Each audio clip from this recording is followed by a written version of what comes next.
Hi, good evening, everyone. It's good to see all of you here. We are very excited about the webinar that we're having today about why employees leave in the next 90 days. I hope all of you can see us. I hope all of you can hear us. Let's make this interactive. We will definitely be taking questions from the audience. So leave your comments. Tell us what you like. If you have any questions for the panel, please put that out in the comments. And yes, we are good to go. We're all excited. And thank you very much once again for joining this webinar.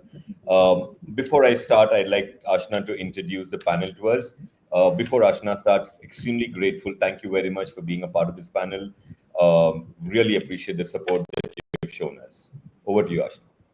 Thanks, Krish. Thank you very much. Mamta, Raj, Neha, good evening. Welcome to this discussion.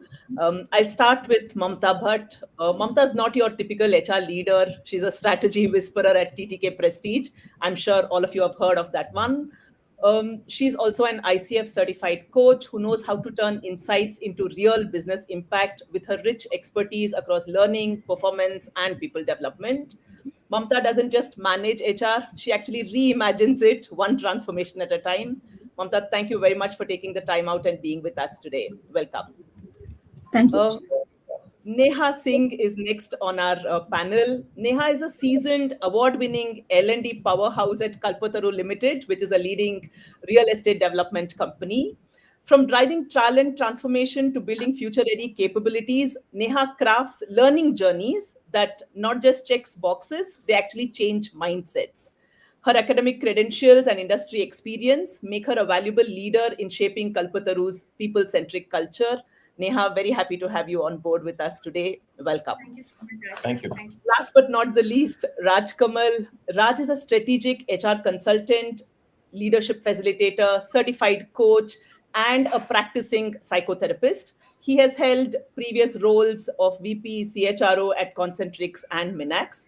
As co founder of Avanco HR Consulting, he's helping leaders and organizations drive transformations, build authentic cultures, and navigate emotional patterns that impact how we work and live today. Raj, thank you very much. We are very excited to have you also with us today. Welcome to all our Thank you. panelists. Thank you. Thanks, Raj. Wow, that's a power pack panel.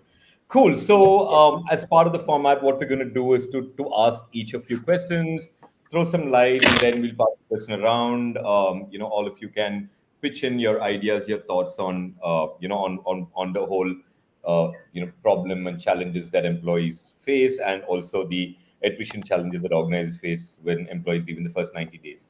Now, to set some context, we at Ace Engage, we started off as an exit interview company, but the first service that we launched, and while we were doing a lot of exit interviews, we would get continuous feedback from employees about how they were unhappy during the early days, poor handholding, recruitment mismatch, things like that. And then logically, we launched our new hire engagement program. It's been many years, and then very recently we built a white paper on why employees leave. In the first 90 days, the white paper is available for all of you to download. So, I mean, we will push the link over here. Please click on it, go through the white paper, because it will have a lot of interesting insights that you may find useful. I'm going to start the Q&A now. Thank you very much once again. Very grateful, like I said earlier. I'm going to start with you, Raj, just to kind of turn the order around. One of the questions that, and this probably is a very relevant question, right? So, in your opinion, why do employees leave within the first 90 days? So, I mean, obviously there's salary, job mismatch, etc. But what do you think are the large reasons or the biggest causes for employees to leave in the first 90 days, based on your Yeah, years of experience? Yeah. yeah, that's definitely a big question we all ask ourselves as HR leaders. And when you think about it, you look at the experience any one of us have on this panel, and you also look at your white paper. A clear pattern emerges, right? The story is about experiences, particularly bad experiences, right? Right. So if we break down the journey of an employee basis experiences, we will begin to understand that the foundation of this early attrition lies around the stories of mismatched expectations, poor communication, poor behavior. You look at the reasons, right? It will be my job didn't match, It'll be the early training experience was not what I was looking forward to. It'll be about my role suddenly looks different from what I was expecting. This was not what my training was supposed to be like. There will be many such stories which will talk about a space where an employee, first of all, has a very, very bad experience as opposed to a great one. And there is a story behind that, because if you think about it, right, research clearly shows that employees tend to be their most vulnerable when they join the company. Right. During the time of joining, they are most vulnerable, right? They are coming in with a lot of expectations. They're not sure about the psychological safety they might have or not have. They don't know what to do. They're looking forward to be welcomed. They're looking forward to be treated in a way that you treat a guest coming into your house. And a lot of that does not happen. And when that does not happen, there's a straight correlation between bad experiences in onboarding, connecting with a lack of trust, a lack of commitment. People begin to question their own decision making around why I joined here. And that's where the difference between memorable moments and bad experiences happen. So if you ask me, I think if we just look under the hood, look at your white paper, which tells the same story.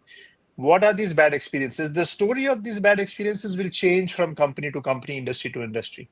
But each one of us, hand to heart, if we really think about what our employees go through, we will know what these bad experiences are largely about. I'm sure they will follow a pattern. And then we should start thinking about what we can do about it. Fab.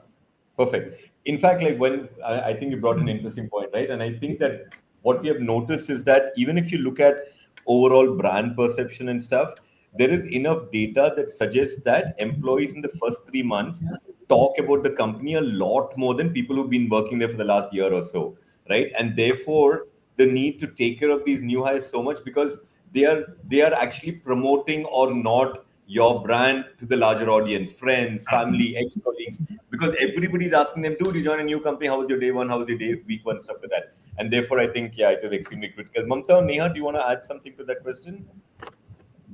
Yes, I quite agree with the experience piece, especially the bad experiences. Right. I think that stays on, and it comes as a shocker when the employee is joined with a larger than life image of a brand that is joining or she is joining, and the expectations are not met by his immediate context. Then there's going to be a lot of frustration, and that can lead to people leaving. Surely. Done. Mamta, I'm going to go to you next, right? Now, one of the in the white paper, one of the things that we spoke about, and the feedback that Ace Engage basically has captured over the years, has been about how 62% of the new hires, right, had actually said that they did not have a proper check-in with their managers in the first 1 month. Now, as a rule, as a process, as a policy, I know that most companies introduce a measure to say that, okay, you know what, all managers need to spend time with the new hires, get them acclimatized. But the feedback tells us a completely different story. I'm going to repeat that percentage. As high as 62% of early leavers actually saying there was no proper check-in. What do you think in terms of how important is the manager relationship to new hire attrition, and what is the correlation, and why do you think it actually happens that managers don't invest the kind of time that should ideally be invested in this? Yeah, thank you for the question. I think it's a very pertinent question, Krish. So I just take some cues from what Raj said. So what are those experiences that have happened in the initial part of a person's journey into the organization? Let's look at it from the lens of Maslow's hierarchy. So as soon as a person starts the journey, he's not going to look at self-actualization. Right. Probably he or she will look at physiological needs. Basic survival. Will I be able to survive here? What is my workplace? Where will I sit? Will I get my logins on time?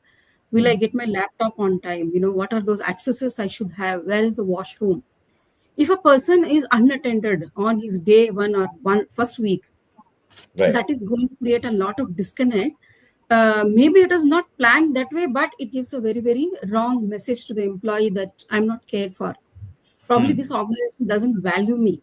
So this kind of a message that is passed on. So now let us move on to the next level of safety needs. Where he is looking for some kind of a context. What is that context I'm operating in? That is where we need to look at the functional induction piece. Some Right. of the organization like us, our employees join across India, so we are not able to do the induction immediately. Mm-hmm. So we pull in a group of people and we get them to come to Bangalore and we do the induction. But what is Right. most important is what happens in the first week. Correct. So that's why we have brought in this functional induction where we have defined those milestones in terms of what is that typical template that an employee has to go through. So we have tried to kind of map in these needs wherein the day when somebody accompanies him for lunch and there is a meet and greet wherein the needs of the connect is made, and he also understands through the functional induction, he or she understands about the context that they are going to operate in, what is expected out of them, who are the stakeholders, make him her clear very much about the context that they will operate in, and also give a sense of what is going to be the job role. Right. And then comes the inclusion part. So is there a buddy? Every question is not answered by the manager. So how does Right. the organization address the needs of creating those buddies? Who are those informal people around there, being available to answer any kind of question or guide them where they will find these answers. So I think Right. if we meet these safety needs and belongingness needs and physiological needs in the first month, and majority of the context is created by the manager, so he cannot delegate it to other people. If we do that, then we can proceed to the next levels of self actualization or getting the productivity, and all of those stuff will follow. So that is where manager plays a very, very key role. Sometimes, in the pretext of being busy, they are missing a point that if you don't invest today, then the new hire is not going to stay with you for longer. So you are going to spend much more time in hiring a new person and then again inducting the same person. So the entire cause for that time management or the productivity is defeated. So that's where I feel managers must spend as much as time possible to kind of create that kind of a environment for new employees. No, thanks for that. And I love the part that you talked about how I think it's also probably unreasonable to expect managers to be there all the time, but they can definitely put in that process of having a buddy. And we've found with a lot of organizations that Ace English currently works with, companies that have a fairly evolved and a buddy system that is being managed properly generally tends to have a huge impact on the new hire attrition. So I think that is important. While the manager's role is important, he or she doesn't necessarily need to be there. They need to have these processes and policies that work towards the general upliftment of new hires. Raj, you want to add anything to that? Yeah, I do want to add one wish. Yeah, my wish is for every manager to wake up every morning and realize that their relationship with their team member is the biggest predictor of engagement and of retention. If they realize that every day in the morning, then they come into work and hopefully then don't say, I'm too busy to meet this guy who came and for whom it is their day one, right? Two things, right? Whether it is a culture of belonging that we all talk about in our companies, and number two, psychological safety. The manager is the one that can really move the needle on both these just by virtue of the relationship, regardless of the company's mission, vision, everything else. Just the relationship is so valuable. My wish is for every manager to realize the power they hold in driving that culture. Yeah. No, absolutely. Yeah, that's true. Yeah, if I just hope your wish comes true for everyone's sake. Cool. But thanks, Mamta. Thank you very much. That was a very elaborate answer. Moving on to you, Neha. One of the quotes that, while we were doing this whole, the new hire engagement study, and, it's probably a part of the white paper also, when we talked about, what are new hires saying, one of the questions or one of the comments that came up was, I was onboarded to a system, but not to a team, right? And that's exact words that the new hire used. And somewhere, when we read that, it was a little, I mean, I wouldn't say disturbing, but it was a little uncomfortable, right? When to hear an employee saying, I was onboarded to a system and not a team, because that's the exact opposite that organization wants. What do you think organizations can do to create an onboarding process that is more human, more connection driven? And also, like Mamta said, I'm sure you also have the challenge where people are operating at different locations. So how do you create an onboarding system and a process that makes it slightly more human than it actually is? So, Krish, first of all, I think this question has too much to do with people depending on systems. So, we as an Right. HR, Now we have got that habit, everything will be done by system. We get such a sophisticated system, everything will be done online. Just on the click of button, AI will start talking to you. Do 1, 2, 3, 4, 5 step, and everything is done. That's our latest AI, because that gives us Right. a lot of comfort, what we call as time saving. And yeah, nowadays that term has come. Gen Z people are more used to these devices and all. Right. Is it Right. so? But are we? Somewhere when the human touch is required, it is required. Somebody Yeah. has to be there. Where have you joined? After some time, you might start feeling, okay, I need somebody to come and train me. So these people who come and say that we are onboarded to the system, yes, it's a fantastic system. Everybody in our company, also in every company, we have those Right. onboarding platform. We upload the data, everything is fairly squarely ready. But is the team informed about it, that somebody is joining in your team? Is there a manager, as sir rightly said? Has the manager clearly told that, okay, you have a newcomer in your team? Is he welcome? That person is welcome. What is the job role that is going to be defined? And particularly for that reason, we have kept buddy for everyone. Okay. And what we decided is, as just to solve the problem on the first place, that the buddy will be the person who can at least give you some initial understanding or some nomenclature as to what happens in the organization. Sure. Just a little bit of information, because on the first day so much of information throwing happens. For that 8 hours of induction, it's very difficult for anybody to assimilate so much of information. True. In the end, when I talk to people at 5 o'clock, आपको क्या क्या याद है? Some people are like, we don't remember, but the information was good, and they keep again come running to you, because they want somebody. Because see, every time we go to induction, we say just click on the link, you'll get all the information. They do Right. get the information, but information can be perceived in either of the ways, your state of mind. True. If I want to see something good in that information, I'll read it in that way. But still, for clarification, we need that human intervention over there. So we Yeah. keep a buddy. So that thing, to get onboarded into the team, you need a buddy, a You need a person. person. Could be a manager, good, but I prefer that to be somebody in the peer group or somebody in the cross-functional team who doesn't have Right. any direct, relation to the work and all. Because sometime when you keep buddy of the same department, we don't know what information is also flowing. Because Right. more than the work culture definition, they start defining their experience and downloading their experience to the newcomer. That ultimately creates the cloud in their mind. Ki, okay, they give a new lens. See True. this information through our lens. Yeah. So we have to very carefully decide who are these people. You can always, see 2-3 people in the organization who has a natural flair to welcome somebody. Not everybody has that thing in them that they'll welcome. They'll Right, be right. very extrovert that please come. I'll make you meet around the people. I'll make you meet the team and all. So this kind of welcoming thing, if an organization, anyone, if you have that handful of people, 10, 15 people who can go ahead, who can explain the culture of the organization, who can explain you the department, not the sole department, which they are gonna ultimately for next whatever years they have been in the organization, they're gonna work in the same department. But across the organization, what happens? So if just a small welcoming is done, I think that should be enough. And Right. they feel welcome, and they should know ki if anybody you have to reach to for that initial 30 days or 60 days, maybe that buddy is the person I can easily reach out to anytime. It's, I shouldn't have any bias, because as the first question was given to sir, the dissatisfaction, I would say the mismatch of expectation, is more of an expectation management that we do in the first Right. 60 days.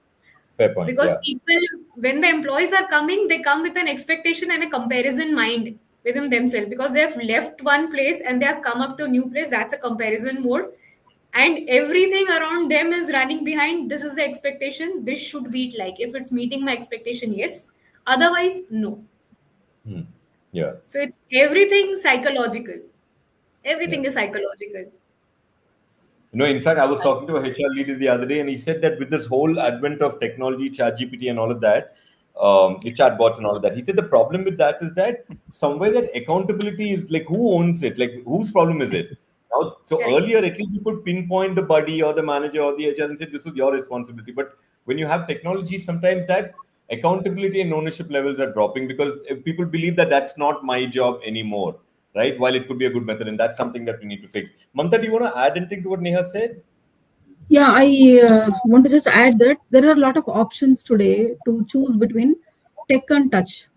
So Correct. we have chosen the path that it will be more of touch and less of tech, Hmm. because for the same reasons that you said, we need to get that here and now, and the human connect within the organization through human interactions. That is where Right. some of the SOPs, some of the content, all that is available for people to go through, but the facilitators would be people. Some of it we do internally, some of it we would take the help of people like Ace Engage, but Reliance is more on touch and people-based approach. I feel that's Nice one. required. Respect versus touch. Yeah, I'll probably use it Nice. in Use future. it as well. I wanted to add, Krish. I think while we are onboarding people onto systems, technology, etc., which is an integral part of today, right? I don't think we can escape that. There is processes that need to be adhered to, right? Yeah. PF, HRMS, all of that. I think is part of our lives. We have to do it. One terminology that we use a lot when we do our manager programs is emotional connect. I think it's the right time to build an emotional connect with the new hire, which, like Raj said, will help you. That's the best investment you can do for future productivity, etc. People need to understand how to build that emotional connect. What can they do to be able to Yeah. make sure that that relationship thrives on going forward? Yeah. Apart from Yeah. system, I think Yeah. the human touch, connect, emotional connect, whatever we want to call So, it, is something that needs focus. No, absolutely. there's a measure, Ashna, to what you spoke about Neha and Mamta. I got it's an old memory. Maybe I'll age myself with this reference. But Gallup used to do these surveys way back. I don't think a lot of them use Gallup now. But they had these questions asking, do you have friends at the workplace? Hmm. And that Yeah. was a very important question, that the answer Right. for which we would track. Yeah. Imagine Yeah. if we ask after every induction, what connections or friends have you made at the workplace? So I like what Mamta said. If it's high touch, the measure of that would be if employees are able to genuinely say, I have made friends at the workplace, I do have connections, like Neha said, people I can reach out to. That Right. really enhances psychological safety. Yeah, absolutely. There are Done. some questions pouring in, Krish. I'll wait for you to go on to the next round, but we do have questions, so we'll have to Oh, park great. some Yeah. time. No, we will. Yeah. I mean, Yeah. I'm happy to kind of take on questions. But yeah, for the audience, whoever's logged in, thank you very much once again. Very grateful to have you here. We did publish a white paper on this topic that we're talking about some time back.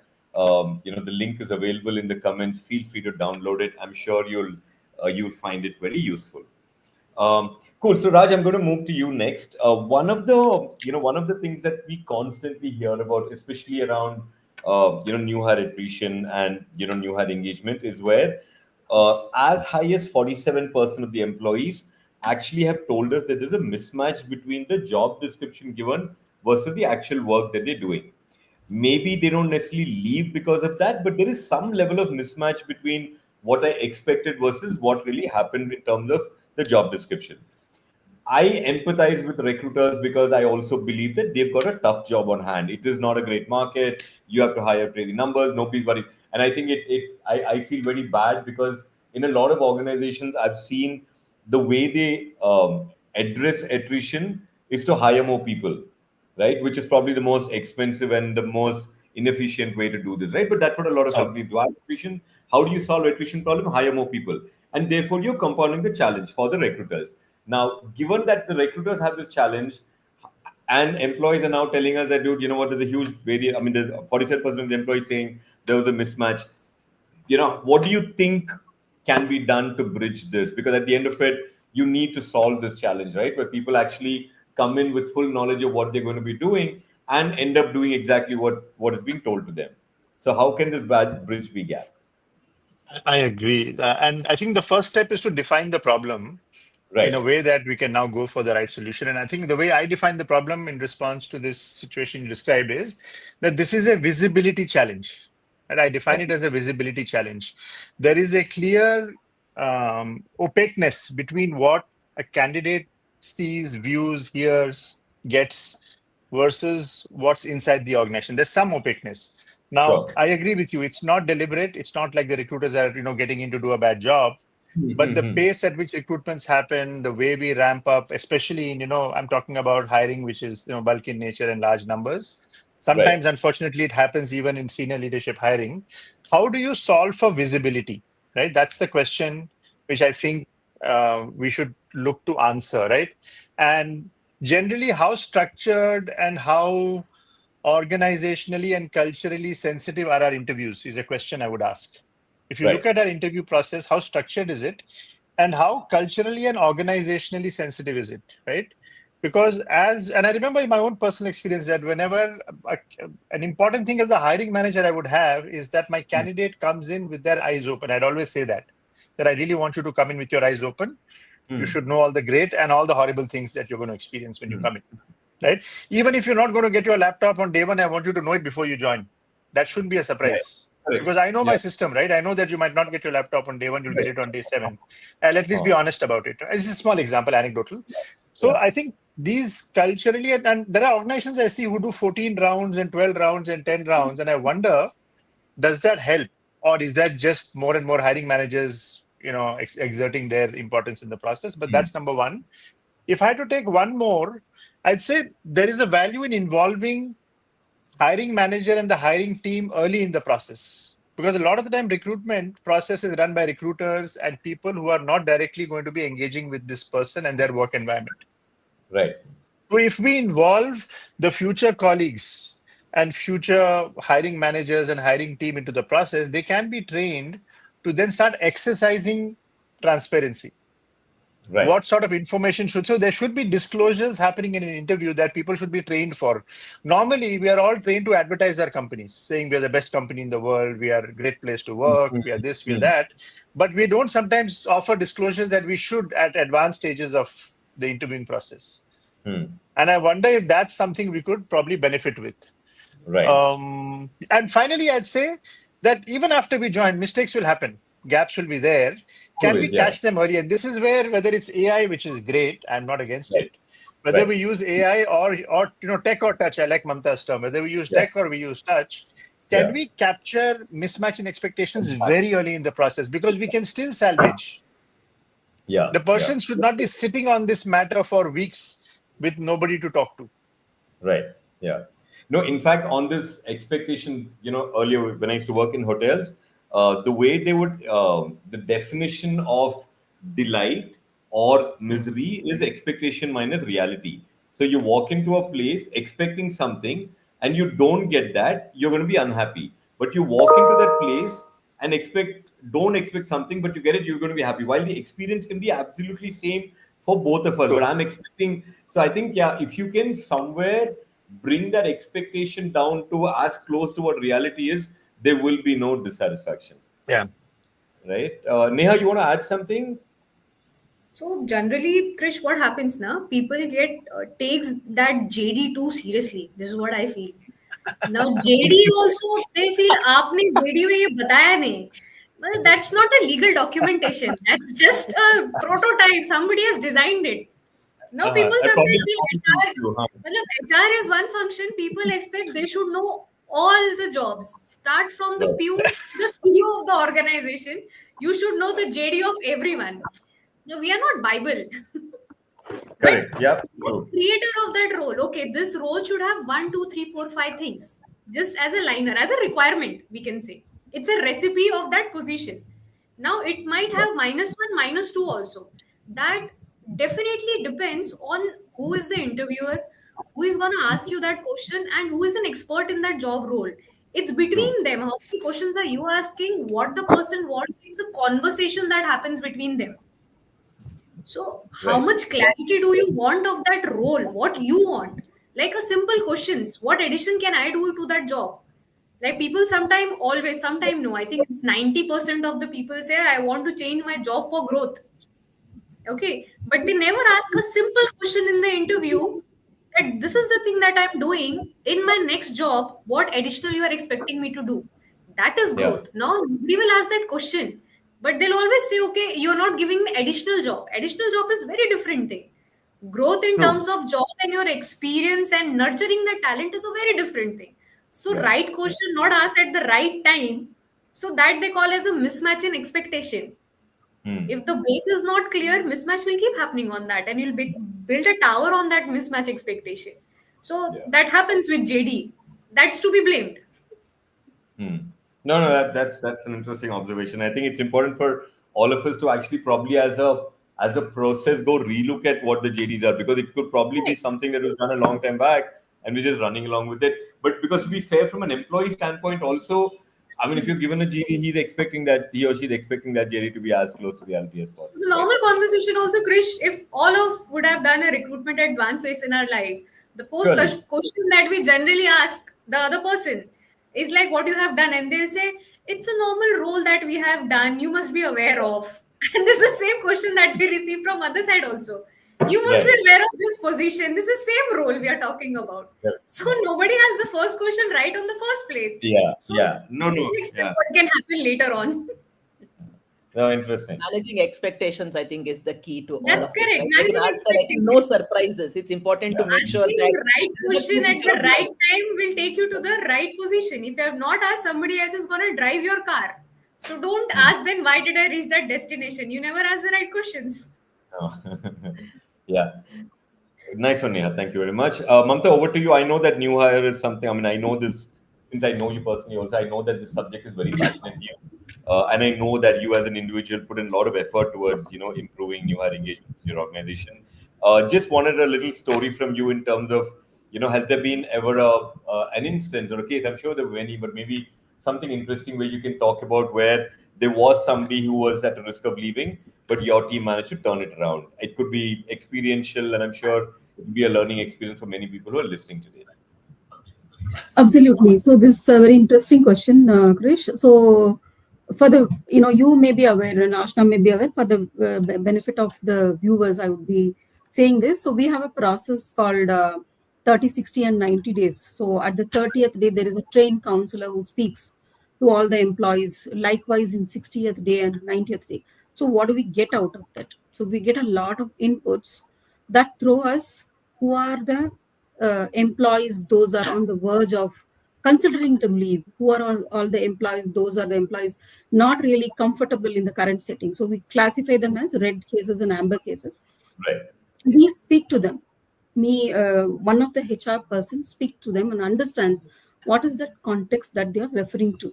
So many Sure. times, see, I would classify them into 2 to 3 different contexts. One would be a managerial issue.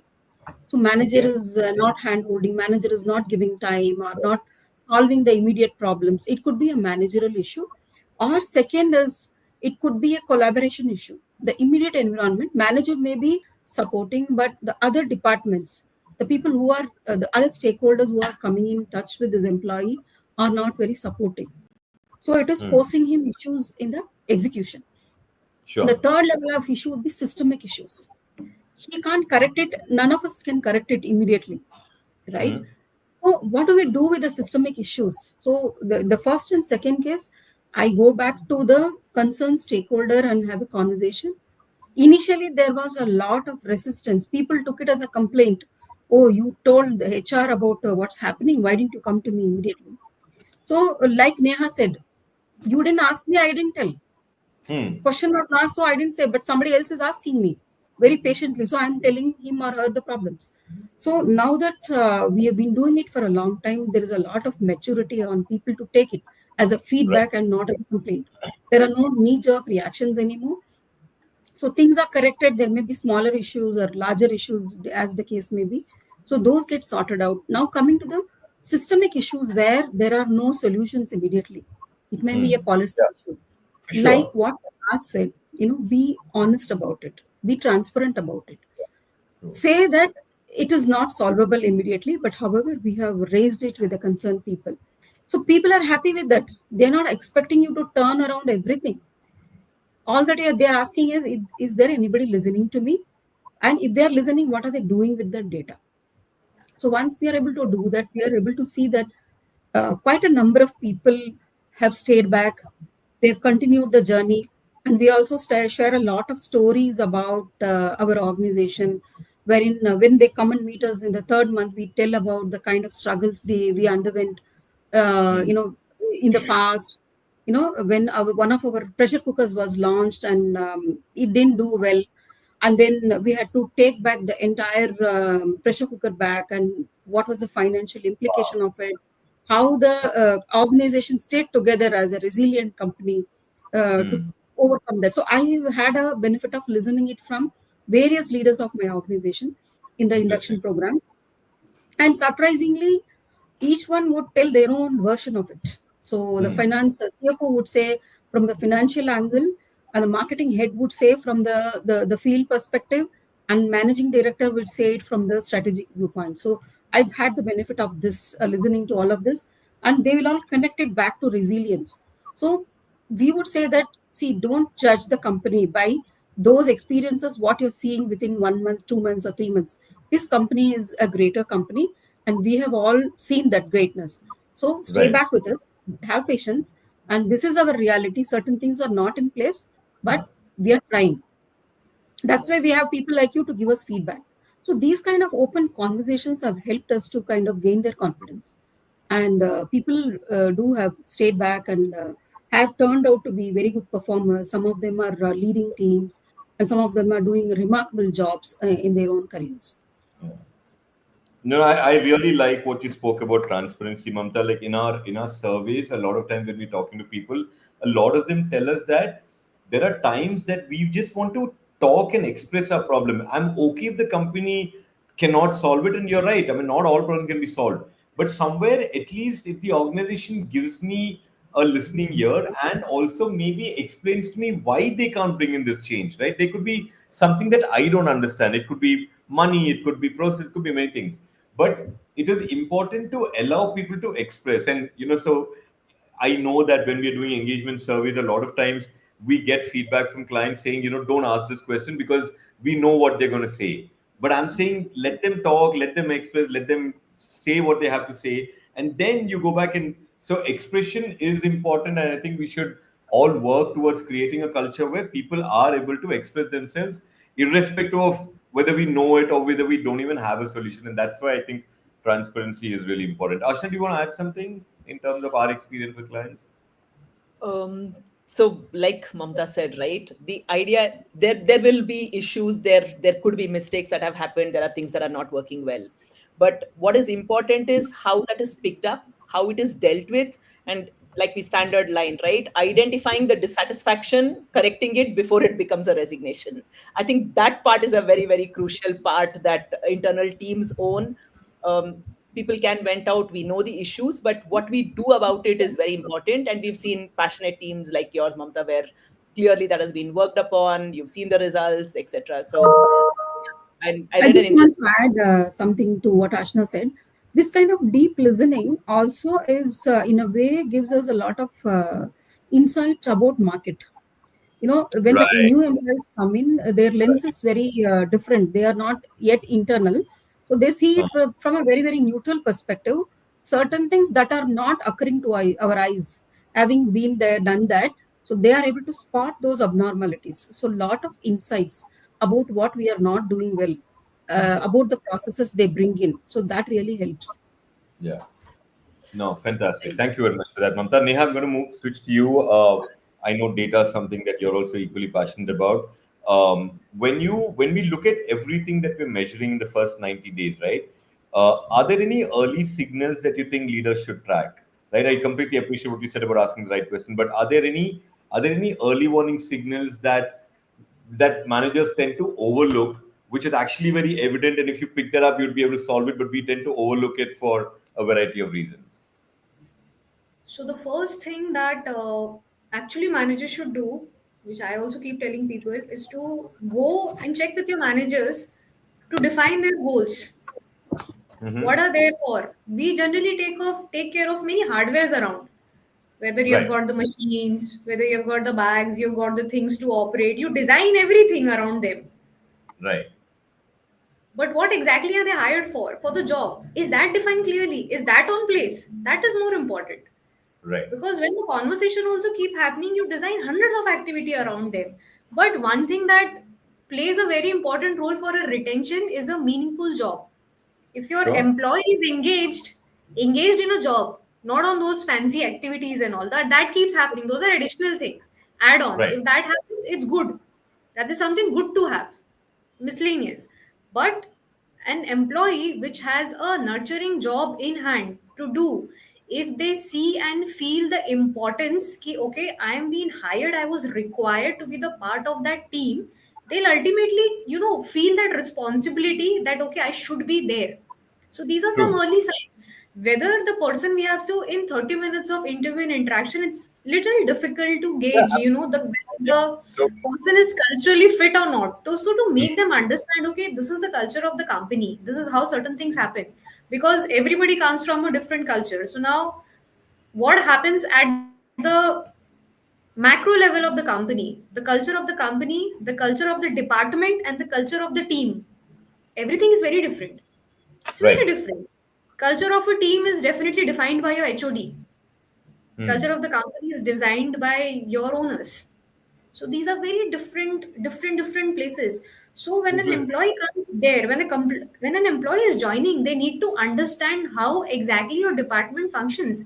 If you miss those 90 days, if you are not able to make them feel inclusive, that they are welcomed in the team, these are some early signs you see. Mm, If your yeah. employee is sitting, he's not been welcomed in the meeting, they have been told, okay, we'll make you we'll make you familiar of certain things at a certain stage. No, Sure. he's been hired for that thing. And also there is a flip side to it. Certain managers, they just don't give the brief. They want an employee, a ready-made employee. They want somebody to come and hit the ground running the first day, da da da da da da da, go ahead and Yeah. do that. Some brief Yeah. needs to be given. So Sure. there has to be a proper combination of everything. First, if you have taken up an employee, please explain them what is required. So there's one Right. statement, your good and my good should be on one page. Mm, mm, But we never spell that good to that newcomer and to that new joinee. Ultimately, when they make up a mistake, we never spell that expectation, because mm. according to them, they are good. Very good. According to us, our good is completely different. So have we told them our good? Have we checked with them how the good exactly looks like in this organization? Because all this while, the person has come from some external environment and his way of working or maybe understanding of something is completely different. We might be True. from the same industry, from RE also. There are different players in the market. So every time we have that thing, okay, since the company is same, since the sector is same, the work would be same. No, this is a myth. Not everything is same in every company. You might Yeah. operate in the same sector, still the company might function in a very different way. True. Doesn't And happen. like So you those pointed are out, it's also a function of the owners and the managers, right? So that change completely. will be, yeah. The Yeah. way they pattern, this a very normal thing, how the abbreviations or the nomenclatures are being used. You Mm, need to make that person familiar of the smallest of the thing without asking questions. अरे तुमको ये पता नहीं है. Don't say that. तुमको ये पता नहीं है. Obviously, the person doesn't know. And yeah. if you tell them the smallest of the thing, they'll feel ki, okay, fine, person is supporting me. You support them 10%, they'll give them 90% from their side. So Yeah. these are certain, small steps, That but the you person can. feel welcomed in the team, from the team members also. They feel Mm, inclusive. Suddenly, making somebody a manager will not pull the entire team, railing behind them. Managers mm. also sometimes have this inhibition in them, ki, okay, fine, I've joined as a senior person. The team should start listening to me. Doesn't happen naturally. The Right. team will Yeah. listen when they find some common points, something to relate to, they'll start listening to you. You have to build up that relation. Now, be it a junior level, be it a senior level, the efforts definitely changes because of position and authority. But Sure. yes, these are very simple things and clear signs. Very clear, Mm, simple signs. And every individual in your department have to be treated differently. Sometimes managers or HOD feel, okay, we to behave like this. No, sorry, that doesn't work. If you have nice. 10 members in your team, those 10 members will operate in a very different level, different environment. They react very differently. A manager should be able to understand how they are supposed to get the job done from all those 10 people. No, and I That think is it's a, an interesting the fact that everybody's different. I think is everybody is is different. important to acknowledge. Yeah. Yeah, managers always want their team to be, team built with talent, but then you should know how to manage a talented team. A talented person have their own flair. They come Yeah. with their own idiosyncrasies. I will do Sure. this, I will not do this. You should know how to manage that strength also, because it's a strength, it will come out naturally. Are you stronger enough to handle such kind of team member? Please go ahead and make that kind of a strong team to handle. It's very difficult to manage a team, a talented team of all. So there'll be Oh, a yeah. variation. Probably tougher than managing a team of not It's very tough. It's very tough to manage a team like that. Everybody comes with their own attitude and all, and you have to manage it if you need to get the job done. So when I started studying that first book of my management, the first page itself, definition of management was written: management is the art of getting things done from others, not yourself. Yeah, true. Please Yeah. learn that art. That's Yeah. called management. Time check, we are at 4:45, and I know Right. that there I are know. some Yeah. questions from Thank the you very much for all the audience questions. also. We're going to If take you have that on. one last question, go ahead, and then I'll pick up questions Yeah. from the audience. I have one last question, and I'm going to open this question to everyone. And I did see some comments on asking us where the white paper is. I'm going to ask my team to put up the link again. Please download it. I'm sure you'll find it useful. Thank you very much for all the excitement, all the questions. We're going to be picking up questions very soon. One last question for the panel, and one more opportunity for me to thank you for being here today. If there was one idea that you had which could drastically reduce early attrition, you may be making people comfortable, but you're still very confident that the idea will work. What is the one idea that if you had a free hand you would implement, not worrying about making people come uncomfortable? Anything, Raj? You want to start? You want to go for this? Yeah, if I had a free hand and a free budget, which we never have. Exactly. Yeah. I'm Yeah. on- Free hand, free budget, everything. Okay, maybe this is out there, and I'm going to bring in the tech thing into this. Sure. I Sure. feel we talk about buddy, we talk about mentors for our new joiners. If you Right. could have coaches for our new joiners, I'm imagining a future where if every new Okay. joiner had a personalized coach, I know it's Okay. not scalable with people. Unfortunately, I wish we could afford a personal coach for every, but I know where AI is going these days. AI is reaching fairly advanced. I've Sure. seen AIs where AI can coach an employee. AI can be your buddy. You can, it can be a thought partner. It can be your, your partner for knowledge. Like Neha said, right? If I want to know some things, is there a friendly space where I can learn terminologies, language? If I'm a sales role, how do I prepare for clients? So if we can have AI-enabled coaches partnering with every new joiner, and you could decide which new joiners get that service or not, but that for me could be a game changer, because that really then makes every new joiner feel that they're valued and we want them to be successful in this company. Nice one. So it's like a buddy, but it's there all the time, and And it's probably more knowledgeable. I mean, I don't mean to disrespect buddies, but it's Exactly. probably more knowledgeable. It will have all the company's information and it can answer any question. It can probably Right. challenge you sometimes. You can design the coach to challenge you and offer you problems to solve if you need to, in a safe environment, right? The data is all yours. Yeah, but thank you very much for that. Great idea. Mamta? So I am going to go a little old school in this. Apart from having Ace Engage to help, any other idea that you have? Yeah, I'm going to go a little old school. So let us attach carrot and stick of this metric of retention, new hire retention, to that of manager's performance. So if he is doing well, then he gets recognized for that. If he is not able to retain his team members, then there is a kind of weightage that is attached. So this is also not without risks, because this new hire attrition is also sometimes perceptive. There are factors that are beyond our control to kind of retain. So that's why I said there are risks also. There may be also benefits by doing this. Wherever possible, let's say 20% of attrition is not controllable, but the rest of the 80%, if we attach it to the KRIs of manager and also promote the people, talk about those heroes who are able to do that, who are able to kind of retain their team members through role modeling, we should give them recognition. So I think this will also help us. Nice one. Nice one. Thank you, Mamta, for Krish, that. just to Neha, point to last. this, also, I would like to say that whenever your new joiners or maybe anybody junior comes in your team with any kind of issues with their managers, sometimes we try to put it under the carpet. Ki, okay, fine, the person is senior enough, let it be. He behaves like that. You adjust a little bit. I Manage karo. don't हाँ. think we should go ahead and do that. If a coaching is required in a very subtle manner, we should coach the individual also, because if by coaching one, you can arrest the attrition on the other end, that will be the best solution you can ever do. Right.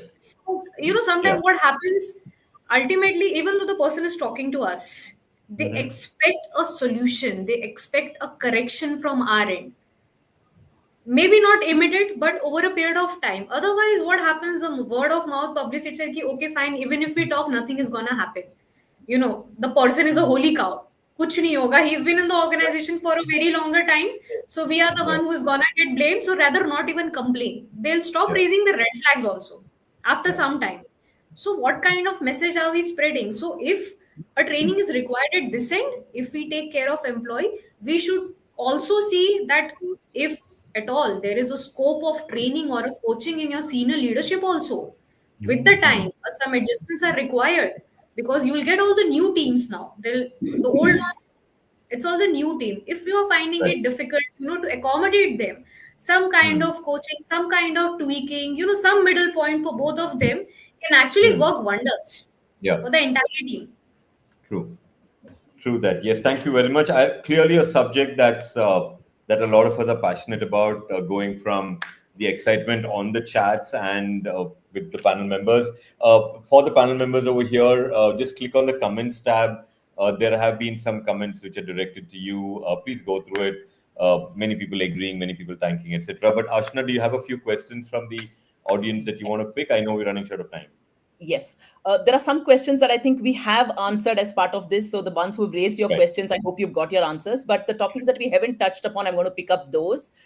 There's Isma asking, what's the role of recognition in engaging new hires and how soon should it start? I don't think we covered recognition in this discussion, and hence I'm picking this up.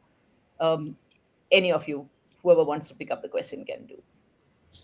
I think it can have a big role because there is a lot of science behind what makes makes a great experience, right? And there's enough writing and research and science behind it. And recognition, meaningful recognition, not just recognition, not just say employee of the day and clap for him or her, but this is meaningful recognition that the person takes away something can have real great value. So really, if you start breaking down, we only talked about bad experience on this call. If you start talking about great experiences and how to structure one of the key elements of that is recognition. It has a big role to play, to make it brief. Yeah. I just want to add to what Raj said. See, recognition, what happens is by the time an employee settles down and starts performing good enough to be recognized, in the sense, the typical R&R, reward and recognition programs, there's a lot of competition out there. So it is a very crowded place. And if we want him to or her to come up there, it's going to take time. So can we also look at some early wins? Can we look at certain milestones they achieved as new joinees? Can we celebrate that? So can we have a separate category? In Prestige, what we have is for the management trainees, we have a separate recognition program. So they don't need to compete with the entire organization. They will only compete within themselves. Nice. Okay. And they come to the forum, they come in the stage and receive those awards. That is very aspirational. Apart from that, we can also have certain daily ones wherein you don't need to wait for approvals, and it is not a long-standing process. But then you celebrate those quick wins and early successes. But that's a nice one. Creating a category separately for these set of employees, because otherwise it will become very difficult for them to compete with somebody who's been in the system for the last 1 year, right? So I think that's a good suggestion. Neha, anything from you? And I do want to add just what Mamta said. Social and peer recognition within the training environments, within the induction environment, can be quite powerful.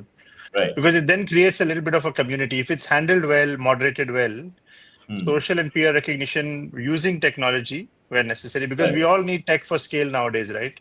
Unfortunately or fortunately. Yeah. But that could be really powerful because that doesn't take money, but it has a lot of emotional impact. Right. So what I feel is this recognition kind of stuff, recognition itself, the term is like you're asking the person to repeat that behavior again and again. That's a symbolic thing of recognition. You're recognizing something that you want the Right. person to repeat that behavior. What I feel is ki every time there should be a quantum clearly being defined, because overdoing something has its own repercussion. Sometimes Okay. the employee starts feeling, other employee starts feeling that this person has already become the star employee. So I have Right. arrived in life. Now I need not do anything else. It Right. blocks somebody's mind psychologically. How it impacts is ki, okay, I have got so much of recognition now, I might just keep repeating this behavior on a continuous basis. I need not do anything else.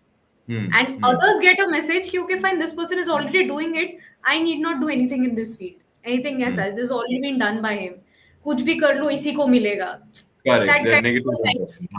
that kind of a psyche also, that slowly start breeding into them. So Hmm. recognition, yes, a defined point, yes, should be there, but how many times, that should be defined.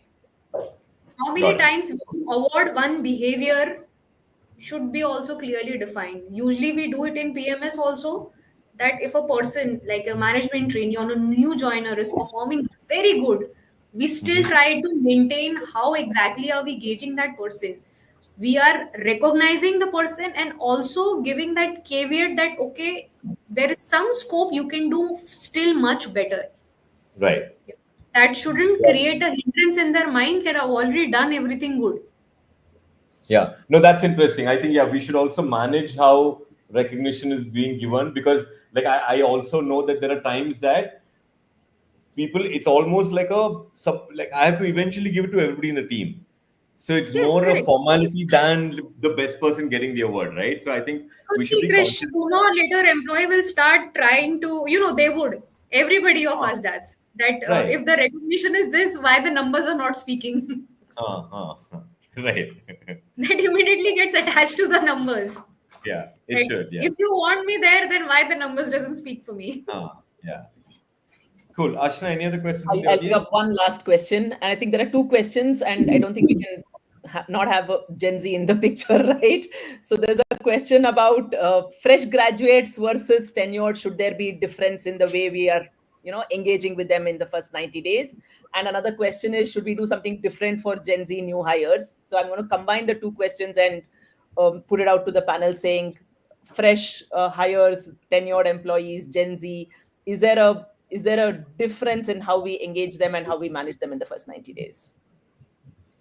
Yes, we So, do have a different approach wherein the fresh graduates would go through a very detailed orientation program, and it is our responsibility, having taken them without any industry experience, to kind of give a little bit of exposure into what happens in the actual context. So their context would involve a detailed market exposure, or getting a touch and feel of different aspects of the company, and assigning them mentors and listening to them in an ongoing basis. So they would need much more time than a lateral hire that is joining, the person who's joining as a lateral hire. So I would say the paths are slightly different, but after some time they all come in, compete for the same things, and somewhere along the line they merge. But then the initial 3 months or 6 months are entirely different for the fresh hires. Great. Yeah. yeah, I'll only add that I think the difference I'd make is, I think whether it's fresh or whether it is experienced, whether it's Gen Z or whether it's Gen Y, I think what induction programs or onboarding programs need to now become is more and more personalized and customized. So what does the Right. new hire group need, right? The new hire group probably needs a large proportion of standardized at scale interventions, but at some point in that 30-60 day period, there are going to be custom elements depending on where I am. I think what I've seen work really well is the orientation programs where hiring functions, hiring managers are involved in the design. Those programs tend to become the most appreciated because there is an element of challenge, there is an element of intellectual exercises, there's an element of presenting some information, analyzing things. hiring teams, if they're involved in that customization bit, if it's just the HR team designing a standard program, there's a limitation, like Neha said. There's only so much we can do. We can't create an experience for everybody.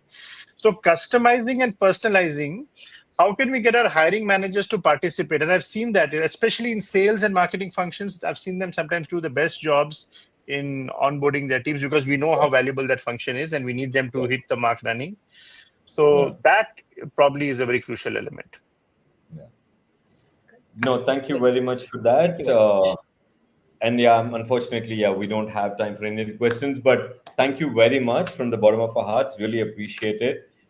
From the comments, I can see that it was very insightful, and I'm hoping that many of them had some takeaways to go with it. For the audience, thank you very much once again for being a part of this.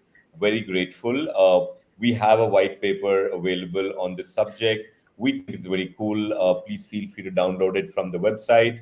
But thank you once again, and eternally grateful. Panel members, thank you very much for everything. Ashna, closing words. Thank you very much. I think it's a problem that the industry is grappling with. So there are definitely some thoughts to the audience about what can be done and how it can be done. I recently read an article where this person talks about the 5 emotions that a new joinee comes in with, right? So there is excitement, there is denial, there is resistance, there is exploration, and there is acceptance. So while we need system, tech, onboarding, all of that, if we can be cognizant of these and accept them into the teams, I think we've got a win there. But thank you very much for all the suggestions and the discussions. We will keep in touch. Thank you very much. Bye. Thank you very much. Really appreciate it. Thank you. Thank you so much. Thank you. Thank you.